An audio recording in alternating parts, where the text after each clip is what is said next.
Hello friends, welcome to Aari Creations. இன்னைக்கு நம்ம ஒரு ப்ளவுஸில் த்ரெட் ஒர்க் டிசைன் எப்படி பண்ணுறதுன்னு பார்க்கலாம். ஃபஸ்ட்டு ஒரு 2 லைன் ஜரி த்ரெட் கொடுத்துருக்கேன். அதுக்கப்புறம் ஒரு லைன் சுகர் பீட்ஸ் கொடுத்துருக்கேன். அதுக்கப்புறம் லோடில் வந்து த்ரெட் ஒர்க் பண்ணியிருக்கேன். அதுக்கப்புறம் 3 mm ரவுண்ட் பீட் கொடுத்து அதுக்கு கீழே ஒரு லைன் ஸ்டிச் பண்ணியிருக்கேன். நம்ம எல்லாமே வந்து சில்வர் பீட்ஸ் தான் வந்து நம்ம யூஸ் பண்ணியிருக்கோம்.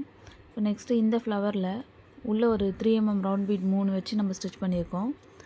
அதை சுற்றி சில்வர் ஜரி வச்சு நம்ம அவுட்லைன் கொடுத்துட்டு உள்ளே பிங்க் கலர் த்ரெட் வச்சு நம்ம ஸ்டிச் பண்ணியிருக்கோம். அதுக்குள்ளே ப்ளூ கலரில் வந்து அந்த ஷேட் தெரிகிற மாதிரி அந்த டார்க் ப்ளூவில் வந்து நம்ம ஸ்டிச் பண்ணியிருக்கோம். மறுபடியும் இந்த லீஃப்க்கெல்லாம் நம்ம அவுட்டரில் ஜரி த்ரெட் கொடுத்துட்டு உள்ளே மட்டும் க்ரீன் கலர் கொடுத்துருக்கோம்.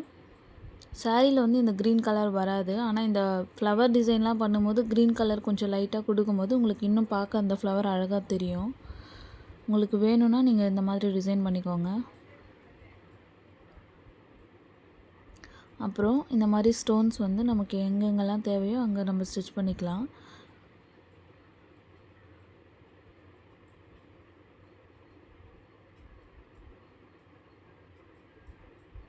இப்போது நெக்கில் போட்ட மாதிரியே இங்கே வந்து ஸ்லீவுக்கும் நான் அதே தான் பண்ணியிருக்கேன். அங்கங்கே இந்த மாதிரி ஸ்டோன்ஸும் நம்ம ஸ்டிக் பண்ணியிருக்கோம். இந்த மாதிரி தான் இந்த ப்ளவுஸை நம்ம டிசைன் பண்ணியிருக்கோம். இப்போ இந்த டிசைனை இன்னுமே கொஞ்சம் கிட்ட காட்டுறேன், நீங்கள் நல்லா பாருங்கள். உங்களுக்கு நிறைய பீட்ஸ் ஒர்க்லாம் தேவையில்லை, சிம்பிளாக இருக்கணும் ஆனால் கொஞ்சம் அழகாக இருக்கணும்னா நீங்கள் இந்த மாதிரி த்ரெட் ஒர்க் வந்து சூஸ் பண்ணலாம். கண்டிப்பாக உங்கள் எல்லாருக்கும் பிடிச்சிருக்குன்னு நினைக்கிறேன். Thanks for watching.